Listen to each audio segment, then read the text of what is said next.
That's where I go, mate. I mean, I hope not. I hope you don't, you know. This is the Escape Podcast for Star Wars The Old Republic. Tonight, we'll wrap up and review all of 2017 for Star Wars, The Old Republic in particular, but I guess we can also talk about Star Wars in general. And we'll do that while we do a run-through of Mandalorian Raiders Flashpoint. This broadcast astromech right over here is EPC 225. And playing alongside me is Seema. Hi, Seema. How's it going? Hey, Max. Well, it's actually extremely cold in Maine right now. I went outside and then I came inside. I had to go to the store. And it was, I thought this was hilarious, but it was very icy. And like you would see people leave their car and then they were just like doing that icy shuffle. Oh, yeah. And it's it was kind of an incline plane. So they're like walking slowly and like their feet aren't moving the ground. And I'm like, oh my God, I almost went home then too. But yeah, it's cold. It's been cold.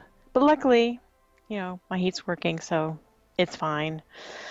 But we definitely had a white Christmas for sure. Let's see, SWTOR wise, we just finished up. We had like MFN light tonight because we're on like a break from MFN this week and next week, reconvening on the 9th of January. But we did get together in a group, two groups really, one on the imp side and one on the pub side, for anyone who wanted to go to Nar Shaddaa and throw snowballs at the overheated droids. And the reason you might want to do that is to get basically CXP. That's why we were doing it. But the side effects are you get decos and you get the snow-covered parcels, which you use for currency to buy stuff from the event vendor. And we did that for an hour or so, or an hour and a half or so, which is kind of my limit for throwing snowballs, but it's great. I started doing this on my Sork at CXP 19, and she's CXP rank 65 or something right now, but I know people have been doing it way more than I have and have got multiple characters up to 300, so it's a pretty productive thing to do. Also, I went to the forums and I grabbed a code for this spiffy armor set that I'm wearing now. So that still works if you go and get a code from someone who has valid codes. And it's called the Battlefront Special Forces Armor. And that's what I'll be decked out in tonight, as well as my Shea Vizsla companion. Let's see, last week on our ops team, LOL, we actually did finally have enough people together, and the frame rate issue was cooperating with us, so nobody had frame rate issues, which is fantastic. Then we did get Nahut down, so that was fun, and that left us enough time at the end of our night to go and do Taboro's Courtyard, which is always, you know, a fun thing to do, plus you're going to get a little bit of CXP for that too. So it's actually been a pretty productive week for a holiday week for me anyway in SWTOR. How about you, Max? Yeah, so all good stuff too. Also cold here around Chicago. I think it was down to 0 overnight and quite cold today, so I just didn't go outside. I think I'm like running low on coffee is the only thing I'm running out of, so I'm going to have to maybe venture out, but I've got like a couple granules left, so but yeah, we finally, after like 2 weeks of break, because people like me kept having to do work travel, finally got back to, maybe even longer than 2 weeks. Anyway, we finally got back to our second or third try on Nahut. Finally got back in there and killed him, which was awesome. I've been waiting to do that. Knew we could do it. It's Nahut too hard, so we did that. We can talk about that fight at some point. I like that fight. I like the literal lightning round at the very end. I think the phases are spaced well, and it's not like a whole bunch of weird trash or anything. I think it's pretty cool. So that was fun. I also I did throw some snowballs tonight. I did throw some snowballs during the week. I've got my main Sork, which used to be my #1 PvP character, who I've done probably 100 CXP levels on in the last couple weeks. A lot of it with snowballs, but not all of it. And yeah, it's really productive because, especially if you have the snowball cannon, because the overheated droids, they'll give you either the snow-covered parcel or the deco reward, and you get CXP for each of those. And as long as the overheated droid is up and they last, what, like 60 to 120 seconds or something like that, you could just throw Yeah. it over and over and over and over and over again. You don't have to like keep finding people that don't have the buff on them and trying to find to Right. throw things at them. And if you go to the promenade on Narshada, there will be a bunch of people doing the same thing. So just look for a crowd of people Yep. and then aim at what they're aiming at. It's weird because it's sort of a weird social event. There's a lot of people doing Yeah. it, and then people call out in general chat where the next one shows up, and they'll say, go to the hut butt, and that's where you'll find the next one. Go to the top of the double ramp and you'll find the next one. So it's sort Yeah, of fun. And it's developed its own little argot, so you have to kind of learn what all the uh, abbreviations mean. yep. And 'Cause I've there were like 6 instances of Nar Shaddaa when we were there. right, yeah. It was, and just huge crowds crowded around each one of these overheated droids. So pretty interesting. And I've certainly also been keeping up with a little bit of crafting some of those superior augments, those new high-end augments. That market is beginning to decline in terms of velocity and turnover of product. And it's getting to a weird point where the supply cost is continuing to stay high, but the finished product cost, so the augments, so that the charge matter transubstantiator is continuing to stay over 2 million, 2.1, 2.2 million, and the augments are starting to dip below 4 million, which means you're getting to the point where you're going to be losing money on creating augments rather than just selling the materials, except for the crit factor. So you'll still be making a profit as long as you crit. So if you're making them in volume, your crit rate will keep you profitable, but it's getting to a weird point where we're going to need to I think the crafters are going to need to let that transubstantiator decline in price a little bit rather than trying to snap them all up as soon as they're hitting like 2.1 or 2 million flat.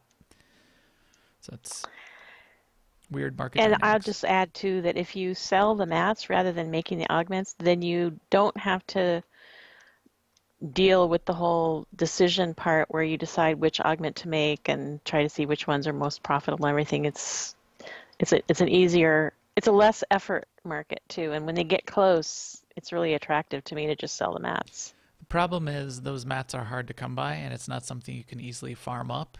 It's either, Yeah, it's like I right. feel like it's a You're right. 1% drop rate out of crates, command crates. Yeah, I've only gotten a couple from crates, yeah. So either a 1% drop rate out of crates, so do hundreds of CXP levels, or do ranked PvP, which I do not do. So because I don't need that kind of headache in my life.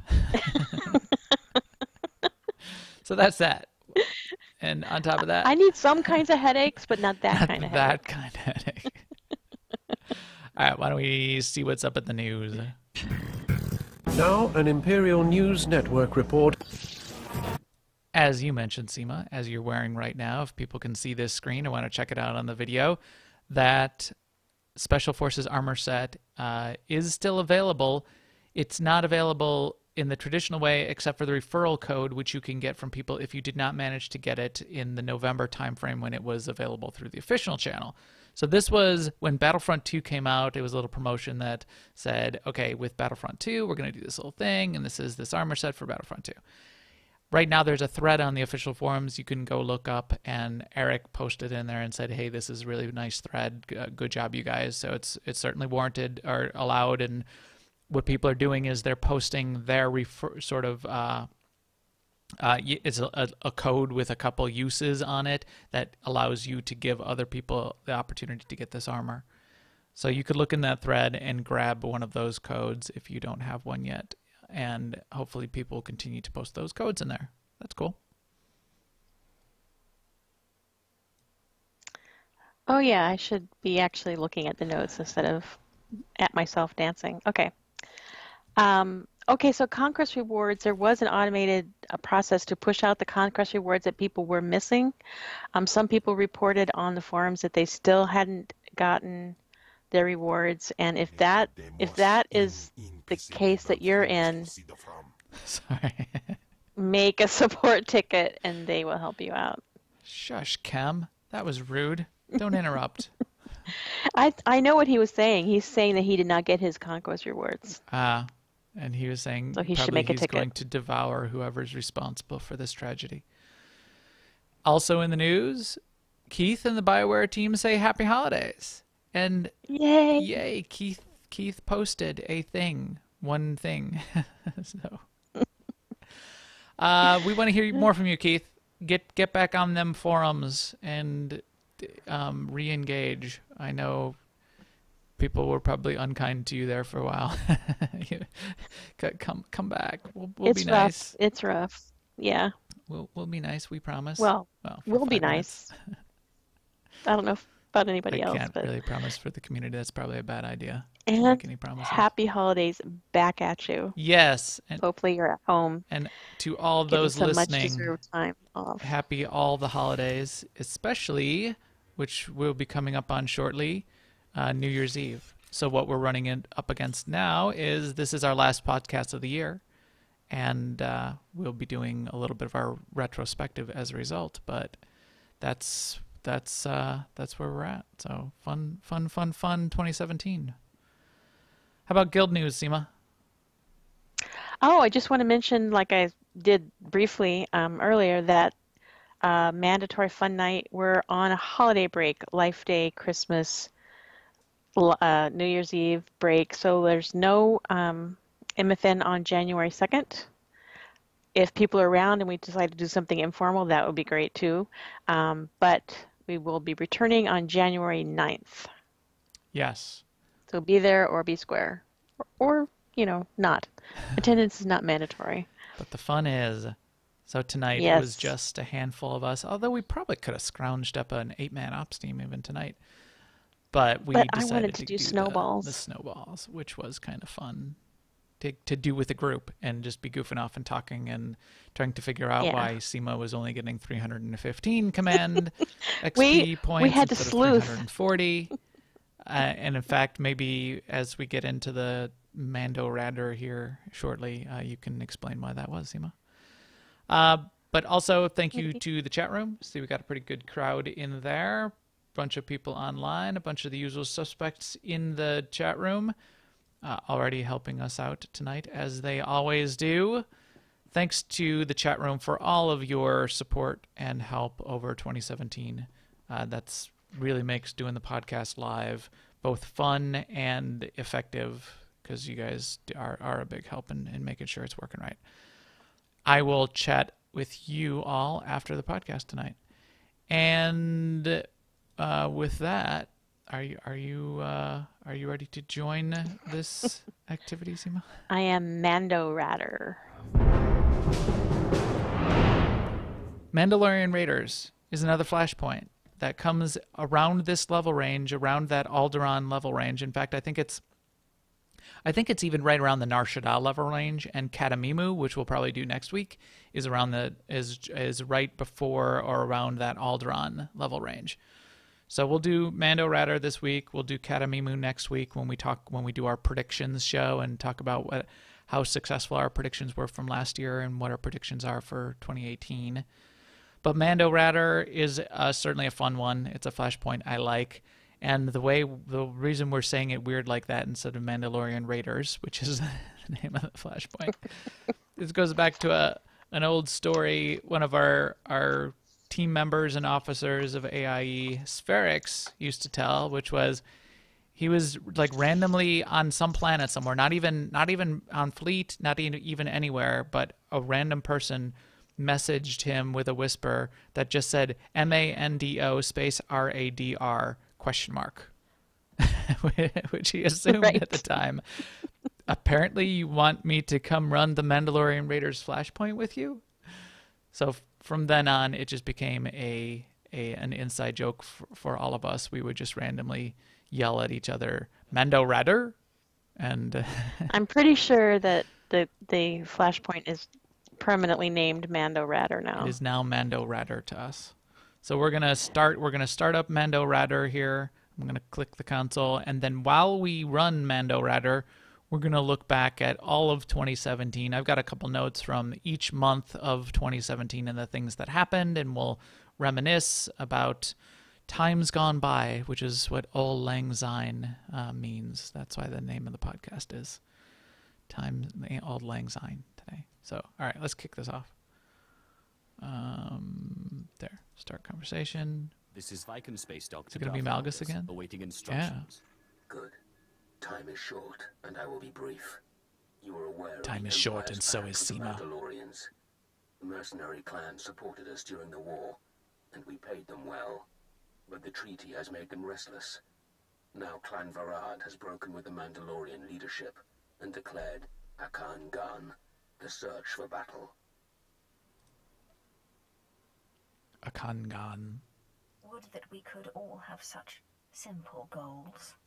I admire their passion, but their methods are self-destructive.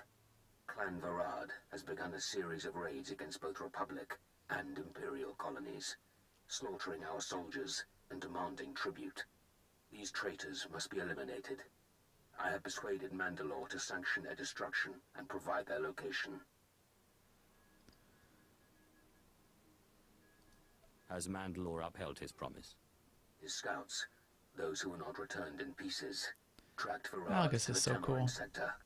There is another complication, however. I like him. This message was intercepted by Imperial intelligence. The Alustus was being upgraded at the Fondor shipyards when the Mandalorians attacked. That ship was supposed to be the vanguard of the fleet. If a renegade clan is using it as a base of operations, we need to get it back. That was the Grand Master of the Jedi Order. I know who she is, explaining how Malgus. Clan Varad stole a Republic battlecruiser. This vessel is your target. Cool, cool. There will be no survivors.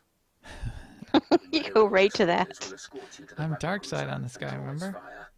Board it I gotta get in and character eliminate now. Clan Varad's commanders. Grr. Finished. You may return their Grr. That was me. vessel to Dromund Kaas. Channeling my You will inner make a dark fine side. trophy. All right. Yeah. Gur Diger. So we had a little side discussion in Discord, in Guild Discord today. Tatsemi, one of our officers across a bunch of games, one of our leaders from WoW in particular, he started up a thread that said, hey, what are your favorite characters? What are your favorite classes? I started to think about the characters in the game, the NPCs, and there are just a lot of really good characters, I feel, in Star Wars: The Old Republic across all the expansions. I even think of the newer ones like our blonde friend and the why can I not remember the name? Lana. Lana Benico, our blonde friend, blondie, blonde girl. Yeah, blonde girls. I think those were really well developed characters. And then if you go back, even some of the side characters on some of the planets, like Darth Lacris, I thought was really entertaining. Darth Jadis.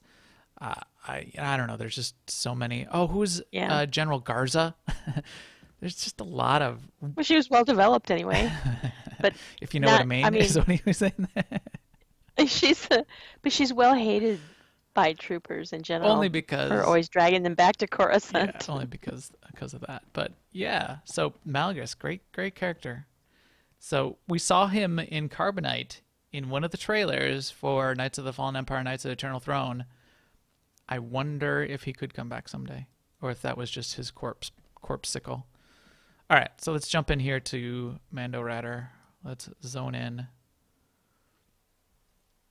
I don't think she meant it that way, but I did I catch didn't. that too. She's I caught it after I said it. That's why I tried to explain it away. just gloss right over that. Space bar. Indeed. Oh, we're assaulting this vessel. A little bit of a cutscene.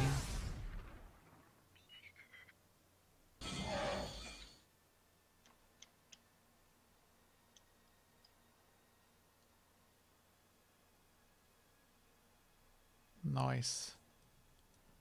Ah, yes. Mando Radder. The, This is the chieftain of Clan Varad. Whoever you are, getting flashbacks. you challenged the wrong ship. Okay. So let's kill some things. These are some good fights in this place. And while we do, let's kick it off with talking about January.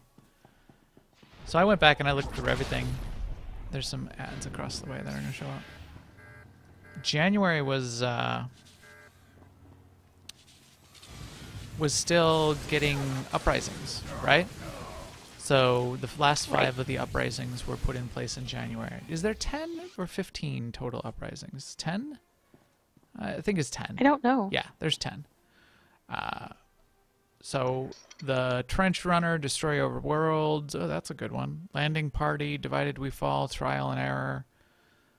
Those all went in January, and we spent some time running them. I think in February we even did a podcast where we talked about each of them and maybe even showed a little bit of them.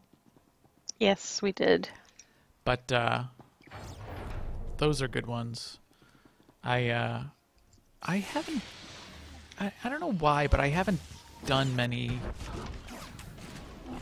I haven't played many Uprisings since they came out. And in some ways I think that's a little bit of a shame, because they're good content. They're a little bit faster in general than a Flashpoint. They're a little bit more active than a Flashpoint. There's a lot of trash. That's one thing people tend to not like about them. But what do you think about the Uprisings in general, Syne? Do you not like them? Do you like them? I think for me, it comes under the category of content that's not for me. I appreciate that it's there, but I'm one of those people that it just feels like trash after trash after trash, which isn't that compelling for someone who's normally healing. Do you... Oh, especially for healing. And it's really sort of, in some ways, the fast-paced thing, I think, yeah, it could be annoying because you don't have that break to recharge and get everybody healed back up. And so if you're just constantly sort of grinding through it, that I could see that being a little bit annoying. Well, I guess how I envision it for if you're DPS or tanking, that each pull can be a little bit different, but it kind of all falls into a sameness when you're healing. Do you think, I mean, are you a Flashpoint person, though, No. too? I mean, so if you had to pick between Flashpoints and Uprisings, what would you pick? Say you had to run one a night for a week. I think I'll pick Flashpoint. Flashpoints? Yeah. And why is that? Because the ratio of trash to bosses is more engaging for me. There's less trash and more bosses. Yeah. Okay. I think I would... Yeah, I don't know. But I mean, the uprisings are for somebody, right? And I think if you run uprisings, they're more efficient for XP, and I'm sure they are. And if it's to get more and more efficient. Your voice is cutting out just a little bit, Syne. Maybe my game sounds are a little bit too loud. Let me turn the game down just a little bit. I was just saying I can see how it would be appealing. Yeah. If what's fun for you is to run them over and over again, getting better and better, carving out that extra percentage of efficiency to get the CXP in less and less time. Yeah. Yeah. Yeah, they're still cool. So those came in January. Yeah, I still think they were cool, but didn't really, they didn't really change the game all that much. By February, what else did I have in January? Oh, command tokens went legacy-wide, which was just the start of something that happened later in the year, which was the whole thing with how currency changed. But that just started in January with just command tokens, and you had to they turned from currency to tokens, and you had to log in each of your characters to collect them all up, I think. Wasn't that the case? No, vice versa. As you logged in each characters, they turned to the legacy the legacy currency, and you had to log in each characters, and then they added up and added up Right. and added up. And I remember people saying, you know, they would log into an alt and they'd say, how did this alt get like so many of these? And you'd be like, oh, because they're legacy wide now. Right. Chat room just reminded me of one thing. Someone said they did all of the uprisings, finished all of them at least once. There are achievements and some hidden achievements and extra cool things that you can get in a lot of those uprisings. If you're looking for something to go after, or achievements, or I think there's even like a pet you can get out of one of them. You might want to look that up. February, Tate left.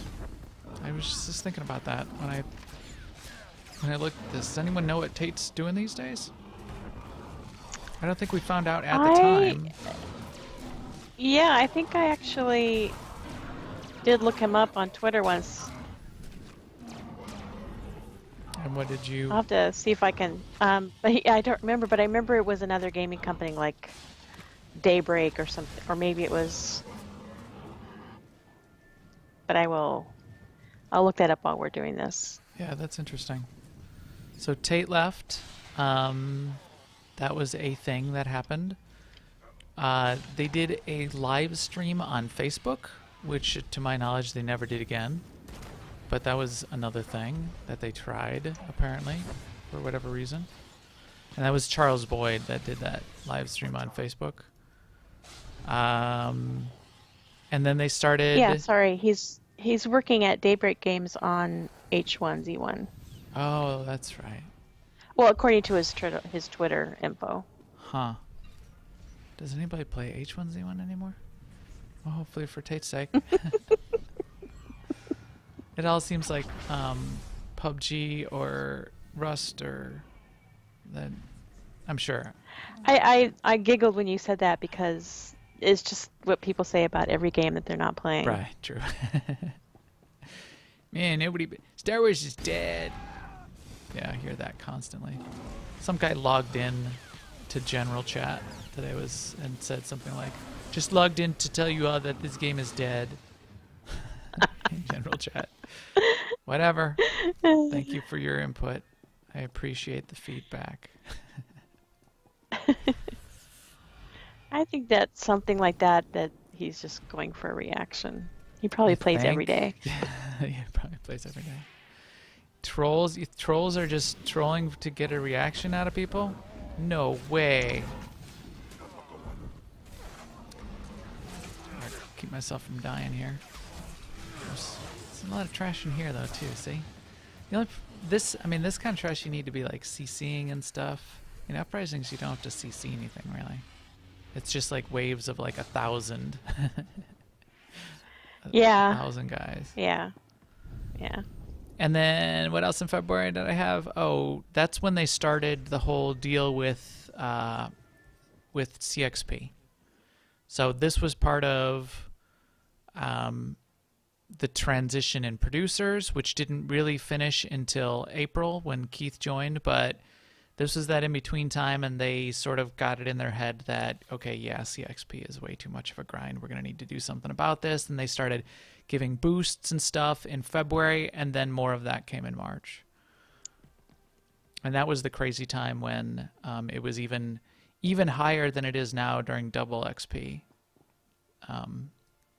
Or maybe about what it is now in double XP. I don't know. It was a lot at the time, right? But that is a lot of hounds. Release the hounds.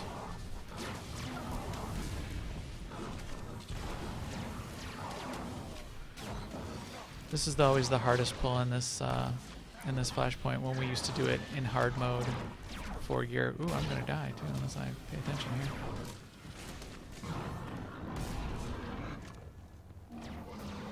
Save me, Kimval.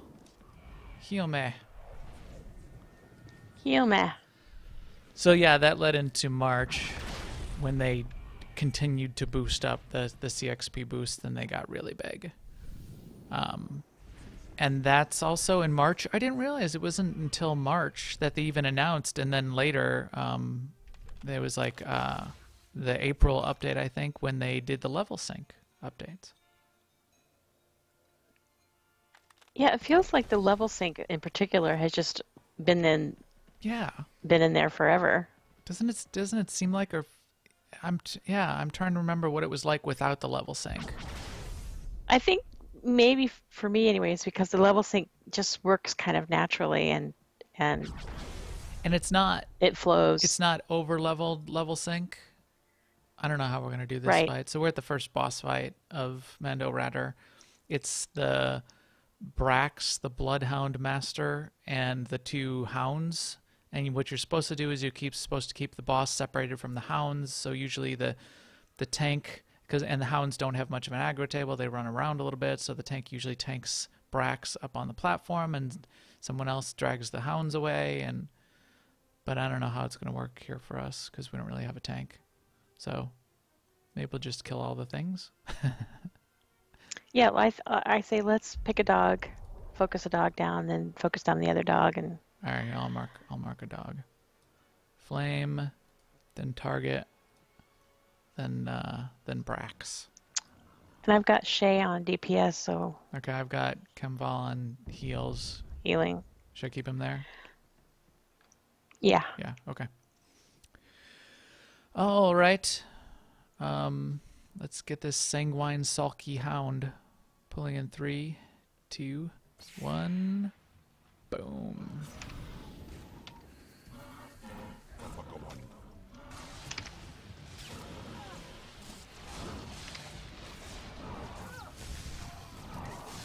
So yeah, level sync, I think it's been fine. I mean, level sync's been good. We're supposed to kite these hounds when they get angry? I forgot.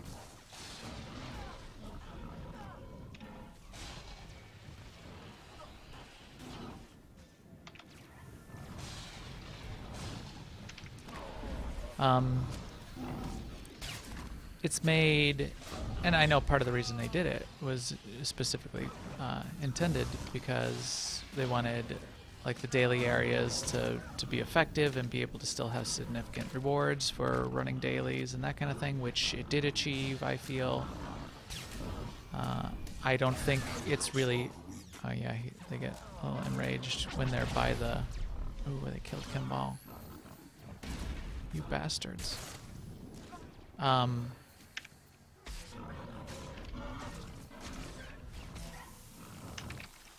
you just stunned me too. But it's not, when you are level synced, it's not really, you're still over leveled to a great degree. So you get level synced to the top end of the range of the content for which you're doing, right? Whereas I've been in other games where they level sync you like to the bottom end of the range, and that can get really annoying, I feel. Yeah. Like I don't like, you know, MMO whatever. I need to go kill rats for scraps of cloth because I just wanted to level up my profession, and I'm dying. You know, I'm a max level character, and all my characters are max level, but I'm a max level character, and I'm dying to rats. Whoa, that was harsh. He like two-shot me. Stay alive, Seema. Oh, we have heal stations. We could have clicked.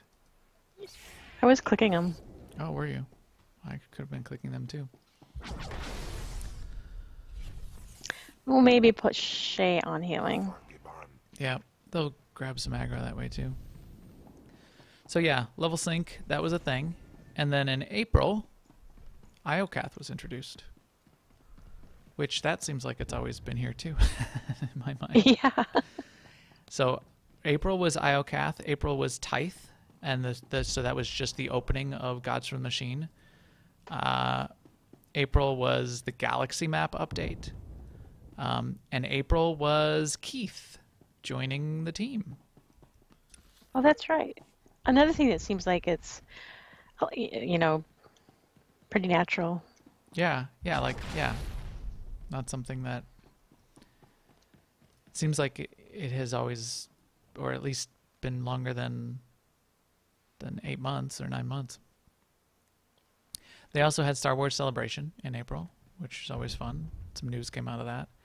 And we did a podcast in April about the Nerf calf hidden achievement, which I had since forgotten about completely. Oh, right, But yeah. there's like a whole thing with that. So go look back up one of our podcasts in April if you don't know what the Nerf calf achievement and pet that you can get are.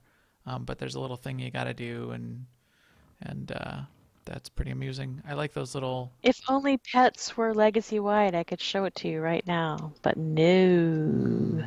You listening, BioWare?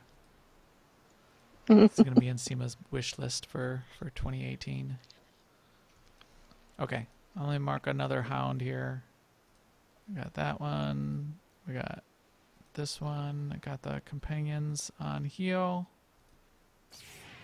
You ready? I'm ratty. All right, pulling in 3, 2, 1. Boom.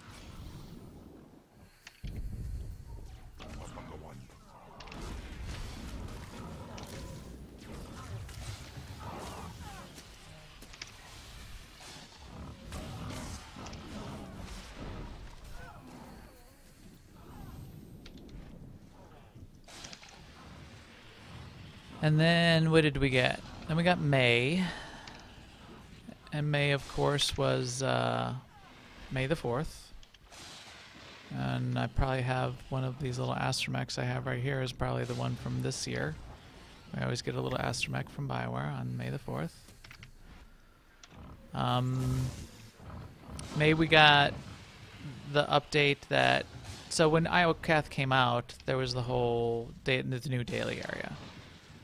And they had to do some tweaks to it because some of it didn't work exactly how it was supposed to, not exactly how it was intended.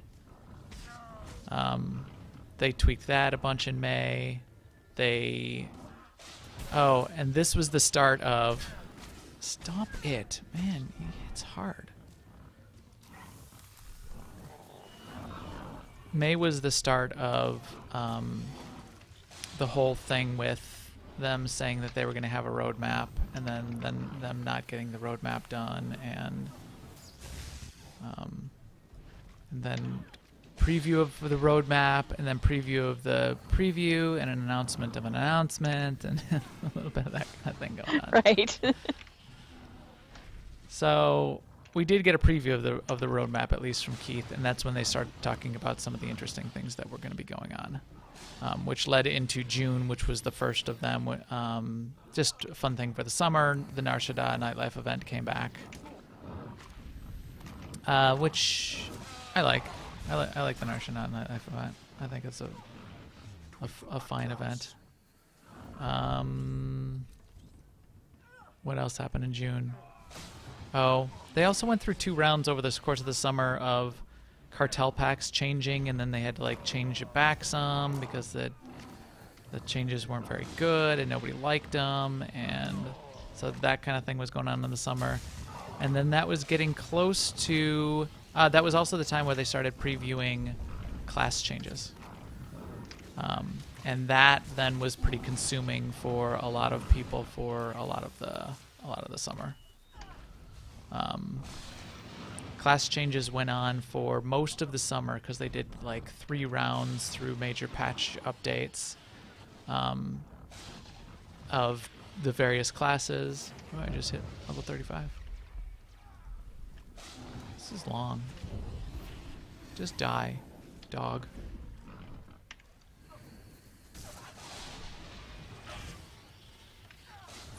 Also in... Yeah, so that was about it in June.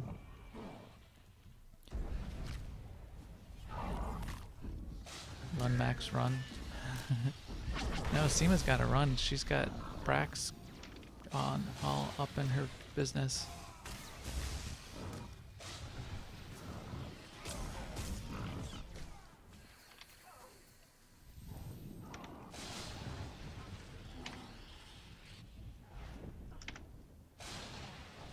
Did you?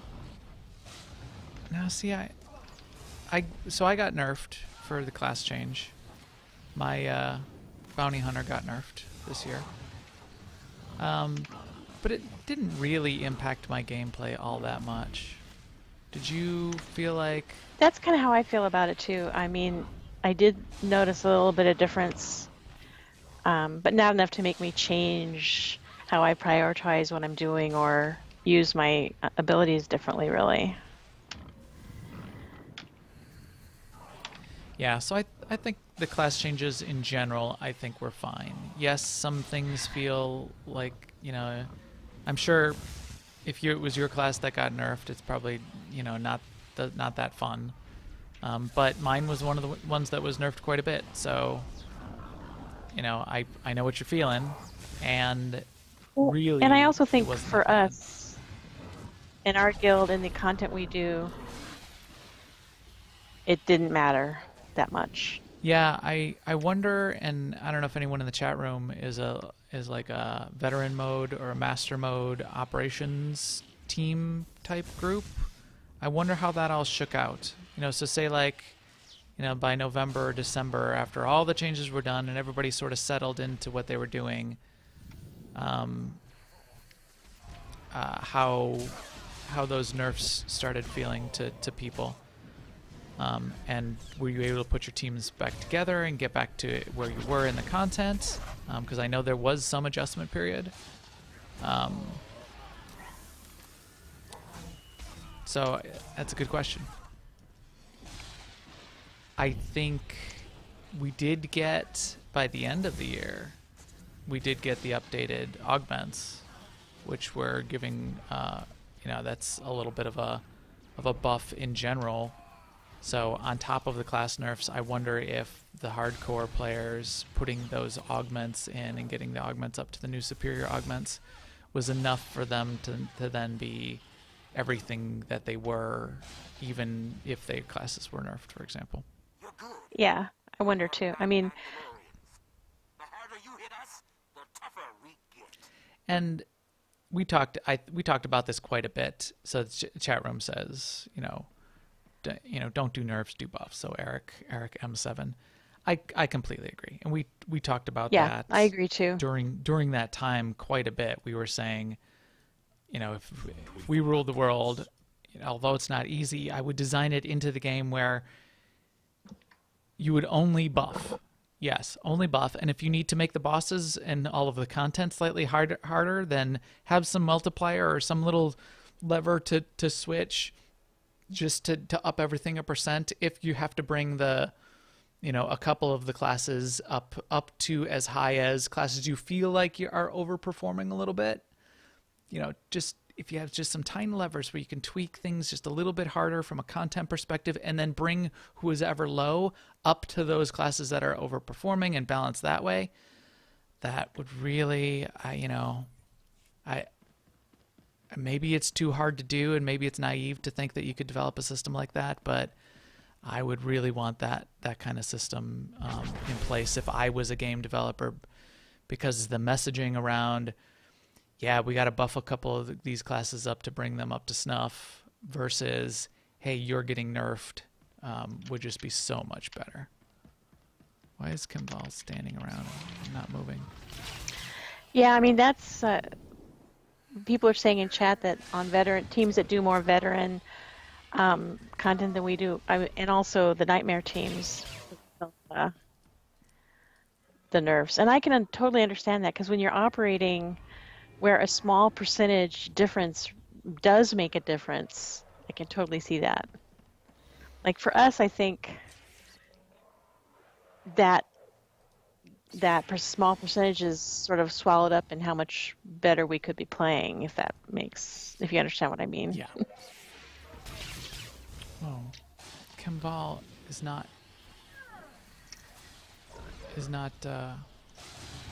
our companions are not walking across the threshold. This is one of those weird points in the map where the companions won't follow you until you get far enough away that they rubber band and snap into you. So this thing was killing me.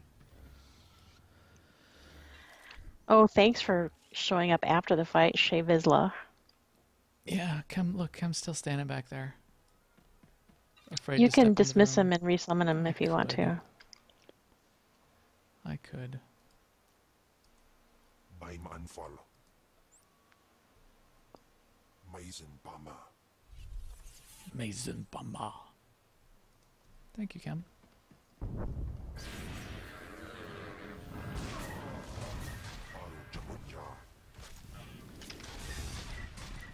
That's not what I meant to do. Did I mess that up? Missed my opportunity to dot spread on those hounds. Oh, Syne got some dots on them though.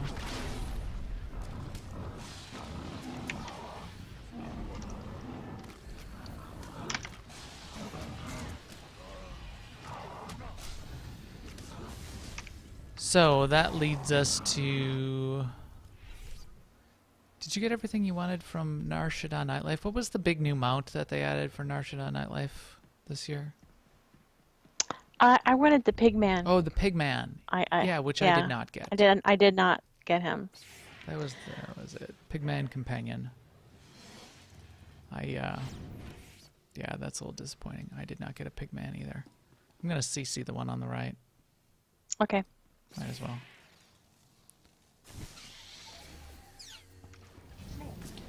That leads us to July. In July, we got the next fight in Godspeed Machine, Avela and Esne, the Sisters of Carnage, which is a good fight in my view. Good map, good art, good setting. Not too difficult of a fight. We beat that one up pretty quick right away, and it was immediately on farm and story mode, as I think it was for most people. But I still like that whole setting and how that works. Where is Kemval going? There he is. He was like running all around. More class changes still continuing in July. And then in July, we got the Manon Stronghold, right? So in that next, when we got the little bit of the chapter, so that must mean we got the... No, we just got the Stronghold. So there was no story part of getting us the Stronghold. We got the story part with the Umbara thing update a couple months later. But we did get the Manon Stronghold. We got more discussion of roadmaps. I unlocked the Manon Stronghold right away. Oh, I think we did a whole podcast on it and showed it off. I filled it with chairs. And yes, House of Chairs. And I lived in it for a little while. But they I think they like left it for like 2 months where the intro video would still come up. Yes. They underestimate how much we don't like stuff like that, I think. Yeah. Which is weird because it's only like 2 seconds. It's like hitting spacebar, but I can't explain it either. So I did the same thing. I decided not to stay there anymore. Right. So I left it. I left it pretty quick, and I went back to.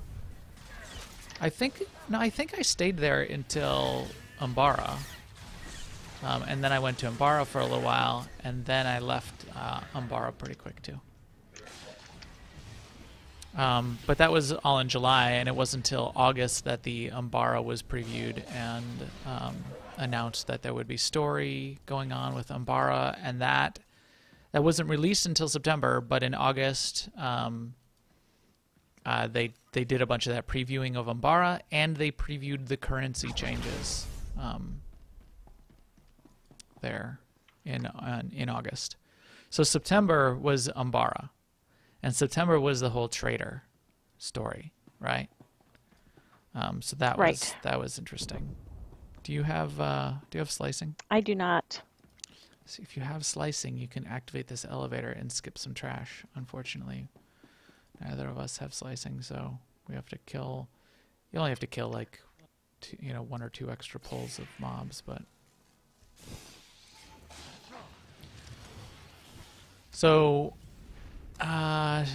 Do we have to say spoiler warning before we talk about spoilers and who the traitor is? So Yeah, they'll say it. but spoiler we don't- warning. We're going to talk about the traitor, but it's been a little while. So what do you think? And we already spoiled it on the show, so. Yeah, I guess we did. So what do you think of where we sort of went with story this year? So that was the introduction of Iocath, the stuff that went on Iocath, and the people who died as part of that, and like the death of Jace Malcolm. If you had Jace Malcolm die, that was dramatic. Yeah. I said it at the time. I didn't like him dying the way he did. It just seemed overly quick. Right, for such Like he an went from iconic being- character. I Right. completely agree. You know how?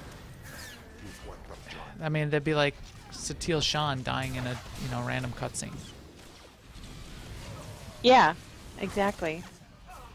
I mean, to me, he is as important a character as Satil Shan. Yeah. I mean, ever since I started playing this game, one of the things that really got me were the cinematics, especially the ones that he's in, where he and Satil fight on Alderaan, and I just thought that was a gut-wrenching cinematic, and he's been one of my favorite characters ever since. Am I going the right way? It was one of the first times I started to think of, non-Force users as a force to be reckoned with. Because until then, I thought, in early days, I thought, why would anyone not be a Force user? Right, I completely agree. That and yeah, it was those trailer cinematics which are so well done, and it was him, and it was what's his name? Our smuggler friend, Nico Okar, which was the other one. Yeah. So you saw this awesome, powerful trooper that could hold his own in battle, and then you saw like the really cool, the whole smuggler deal, and that was sort of really cool, and you wanted to. You got the sense that, yeah, this could be viable, and I don't have to hold a lightsaber to really feel like I'm a part of this universe and able to make an impact and have a story. I just remember thinking when we first learned about what the classes were going to be in this game, it was sort of like, how could you play a trooper? That just seems like such a faceless... I completely agree. I could be a Sith or a non-hero Jedi, type. but I'm just supposed to be a trooper, just like a grunt, a soldier. But Yeah. that was the second class I played, was Trooper Vanguard. The first was Bounty Hunter, and I only did Chapter 1 of the Bounty Hunter before I switched over at launch to Trooper, and then I did Trooper for a long time, for like the first year. I was Trooper only. So I really got into it, and both of those non-Force using classes, Bounty Hunter and Trooper, they made it work in this game, which I think is something to call out and is an interesting aspect of what they've been able to do here. I'm gonna CC this. And then on the other side, I would say the same thing. It's like Darth Syne, I thought she was a very promising character. Right. Exactly. I like Darth Syne. Why did she have to croak? I know they're trying to make choices matter, blah, blah, blah, but maybe don't. But basically, but by, they made it so choices matter not at all, right? Because now, basically, both of those characters are dead. So... whether you killed them or not, whether they were dead in your story or not, they are now dead for all future stories, because you can't have some people having a story with them and some people not. Right. So, which is basically, not only did it, your choice matter, but the fact that somebody else's choice affects your story. That way, it just kind of cancels out in my mind. Yeah. Can we skip those? I think we can skip those. But I've never been a big choices matter. I'm unhappy unless choices matter person anyway.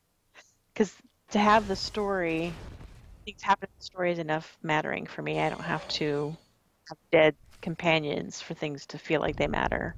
Right. Okay, now this spot that we got to in Mandalorian Raiders right here, where there was a team of Mandalorians who were coming after us, and if you saw that the text as you're walking up, it says the Republic fleet has joined the battle. So in that intro, Darth Malgus says, "Hey, we intercepted this communication. Satele Shan's in on the action. Something's potentially going to happen." You get to this room. You see this group of Mandalorians that you're supposed to fight. Then there's an explosion. There's two breaching pods that rocket through the wall, and you get 4 Republic fighters that join the battle. This right here was one of the coolest parts of any of the flashpoints in vanilla that I ever saw. That I still think to this day is one of the coolest things, because you're basically fighting a Jedi Sentinel, a Knight Sentinel. You're fighting a consular healer. You're fighting a trooper, and you're fighting a smuggler gunslinger. Right, it's like another team of players almost. Yeah. It's almost like a PvP thing. World of Warcraft had something a little bit similar in the Argent tournament, right? Right, and which I loved it there too. Yeah. So this is such a cool fight. What's the kill order? Do we kill the smuggler last? I don't know. Right? I was hoping you would know. I'm pretty sure we kill the smuggler last. Should we just kill the healer first on principle, or? Probably. I'm assuming the counselor is a healer. I don't remember. Each one has like a specific ability. I think it's something. This will probably be close enough. Flame, then target, then star, then lightning. Flame, then target, then star, then lightning. Okay. Flame, then I still have target. Shay on healing, so. I still have Kemval on healing too, so. Smuggler and Trooper together last, the chat room says. Okay, thanks, Butter Cadillac.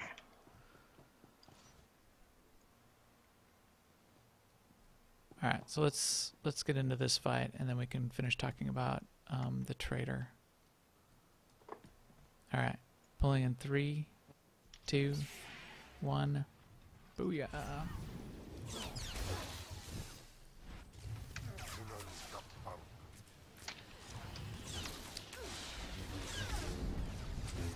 So what about Theron Shan as the traitor?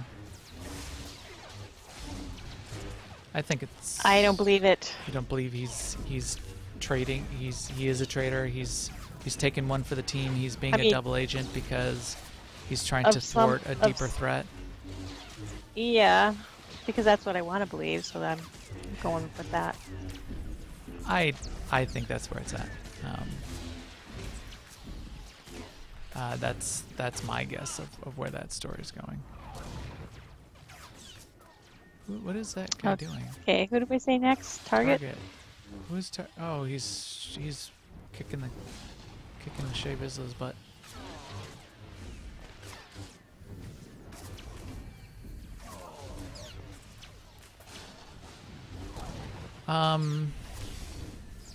So we still have a ways to go on that traitor story, though, don't we? Yeah, we do. At least one more update, if not more. So we're in Copero now, and they haven't announced what comes next, but something, it's got to be at least one more thing, one more content drop to explain that story. It has, so, we're going through here now. We're up to September. We'll go through the October, November, December. In some ways, there's quite a bit still that you forget things that happen in the content that dropped. But in other ways, now we just got in a hut in December, right? Beginning of December, into November, somewhere around there. That's much longer than I had expected to get Gods from the Sheen right. out and yes. That was long. And still is. We were expecting a boss a month, basically. I mean, there's still, so now we have Nahut, and there's still 2 more fights in Gods from the Machine that we haven't we haven't even gotten announced yet. That's a little bit annoying. I was expecting all of Gods from the Machine to be done by November. In fact, I don't know if that was in my predictions, but I bet something like that was in my predictions, or that's what we talked about at the time. I'm surprised they stretched it out this long. However, as we know, getting to the October discussion, the biggest thing that happened, which was a big derailment of all of everyone's plans, we know for sure, was the server merge. Right. The unification, sorry. So unification happened. A lot of things had to happen for that to happen. They had to change some systems. They had to put some, change the way a couple things worked. They had to do some pre-updates. They had to do some updates. So all of that was going into... So that the merge didn't happen until November, but October was the big announcement for that, and the promos of how that was going to work, and the whole description of United Forces and the achievements and the kind of things that they were going to add as part of that, blah blah blah. So I think that was so it wasn't interesting, fun content, but I think it changed the game for the better, and right. I think it was it had worth a it positive to take that step. A positive effect that will go forward into the future. Yeah. So we took a hit, and maybe we would have gotten Gods from the Machine done if they didn't take that step. But yeah, I think it was worth it. And as we said, like just being on Nar Shaddaa and having 4 maps of Nar Shaddaa going with people throwing snowballs and literally 50 people standing around a single droid, all collected up and engaging in a community, and 4 groups of people on the fleet, and fleet chat being really active, and groups able to queue for Galactic Starfighter and for PvP whenever you want, and blah blah blah. That's what we wanted. So right, that was what that was all done for, and it seems to have panned out, which is very good. Yeah. So good on them, and even though it wasn't all the content we wanted, I think that in some ways was a surprise and a successful part of 2017. So also with that server merge, what did I miss for October? Well, they had the New York Cantina, which was only mildly interesting, and then by November, after the server unification, that's when we finally got in the hut and Copero and moved things forward in that direction. And the new augments that came that I've been making to make some cash. All right, I think we get a light dark choice here, Seema. Let's see what happens here.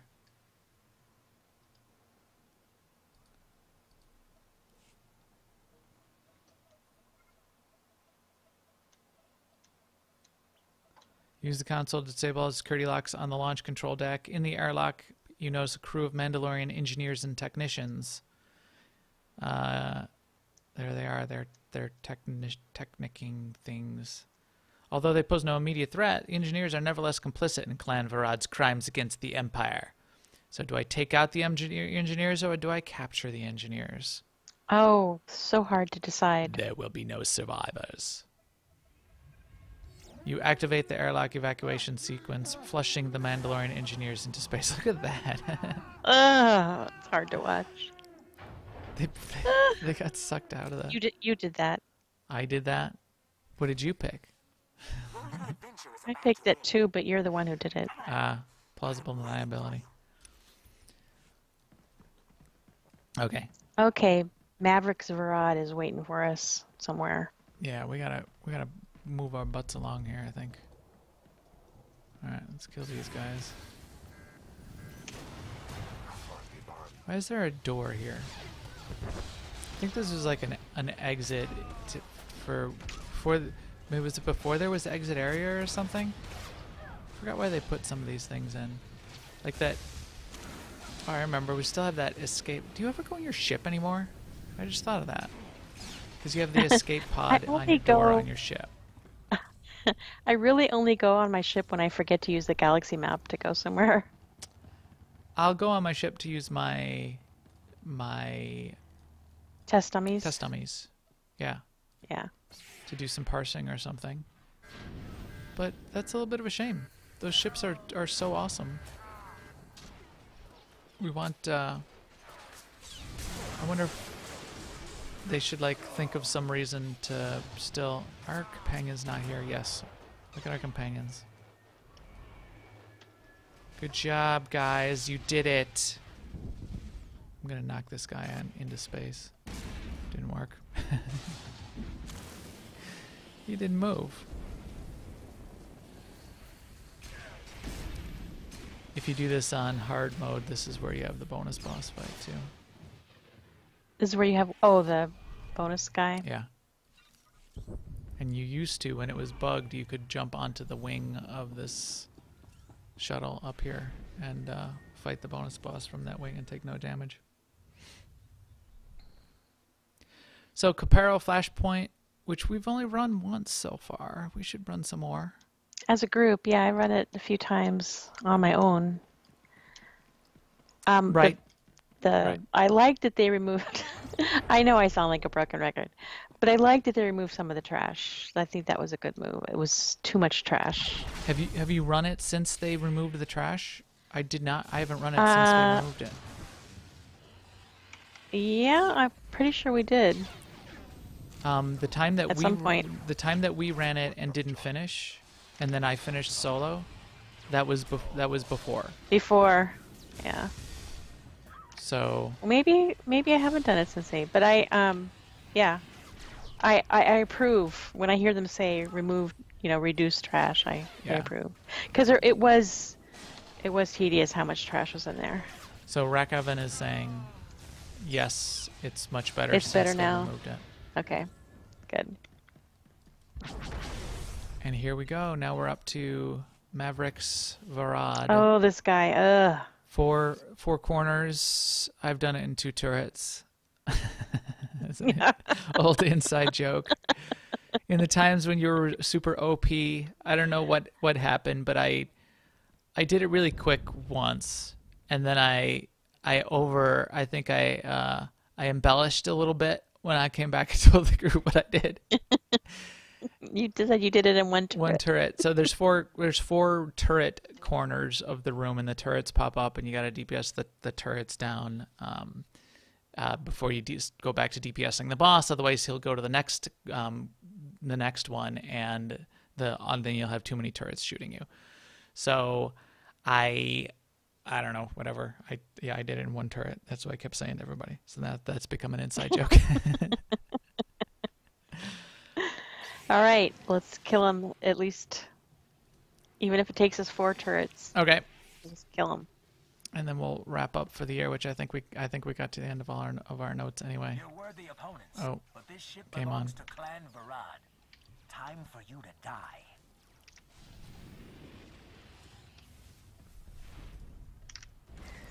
Time for you to die. What's the matter? Oh, Getting tired? first set of turrets. Kimball, stop DPSing him. There. DPS that turret, Kimball. You want something to DPS. Only you fought this hard in the Uh-oh. war. See? He moved to the next turret already. Kill these turrets quick.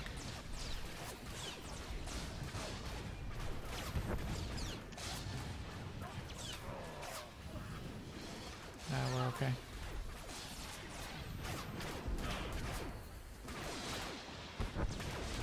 Kem, can you come back here, please? He's on healing. Why is he running after the boss? Get off of the boss, Kemval.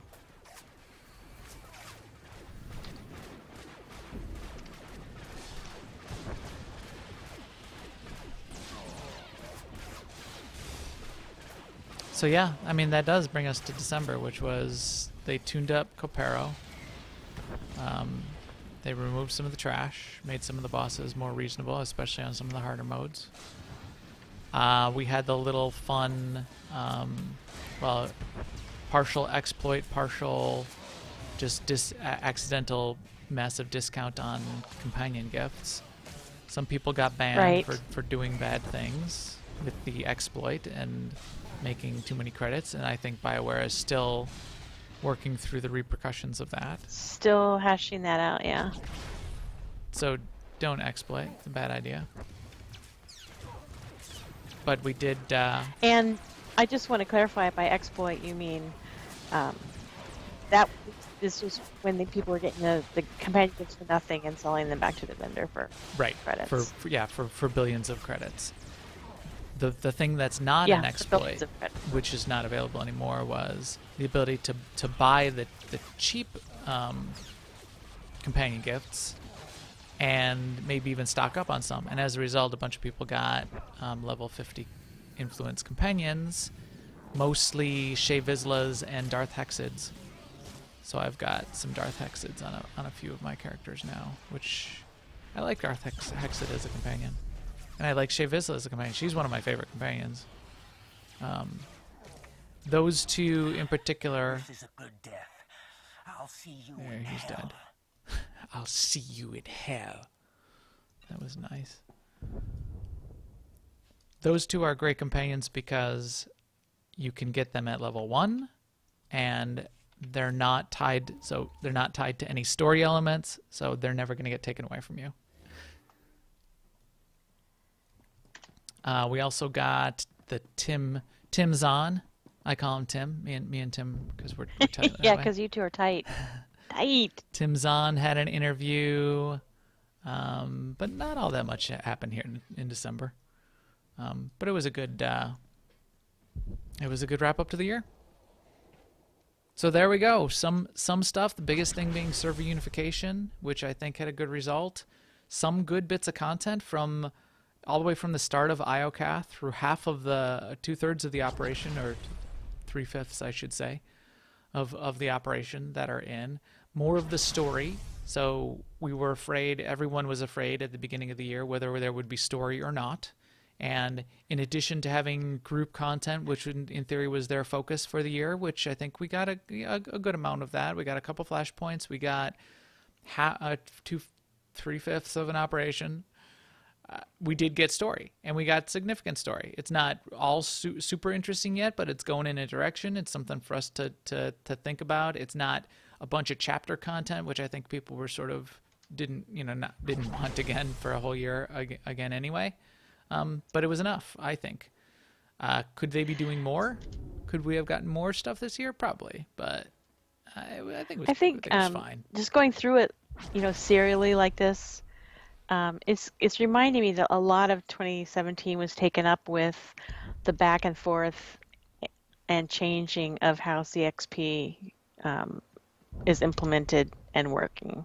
So I think it's kind of settled down now to something, now that they made the latest change, which is to the unassembled components, that it's something that kind of works for everybody. So not having that to have to rejigger all the time in 2018, having the server mergers behind us in 2018 will, I think, I'm sanguine. Looking forward to 2018. Yeah, hopefully, I think you're right. Hopefully that clears the slate so that they can focus on new, fun, solid stuff without a lot of distractions, which I think leads us to the end of 2017. And next week, we'll get into our predictions then for 2018. We'll look back on our predictions for 2017 and do a whole new set of predictions for 2018 and see what we think is going to come. And now, I'm pretty sure when we look at our predictions from last year that all of mine are going to turn out to have been spot on. I think every year you predict animal husbandry has been added to the game, and so maybe that one alone is the only one that's off. It's still only December 27th. All right, we'll hold out. But I think with that, we can wrap up 2017. Thanks to all of you for sticking with us through 2017, or if you're new to hanging out with us here in 2017, thanks for that. This has been what, our 5th year of doing this now? Is that as insane as it sounds? Can that be true? That sounds kind of insane. 2013, 14, 15, 16, 17. Yes, we started in 2013. Yikes. So thanks to all of you for joining us for... Yikes, indeed. Yeah. Certainly, as always, as we like to say, keep up with us on Twitter at Max the Gray and at AIESEMA.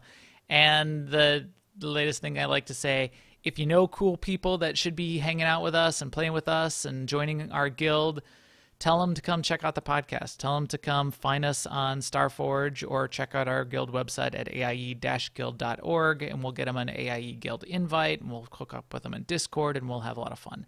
So get those cool people directed our way. I would love to meet up with them. And if you, listening to this, are not yet hanging out with us, come hang out. It would be cool. And with that, we will talk to you soon. Later, everyone.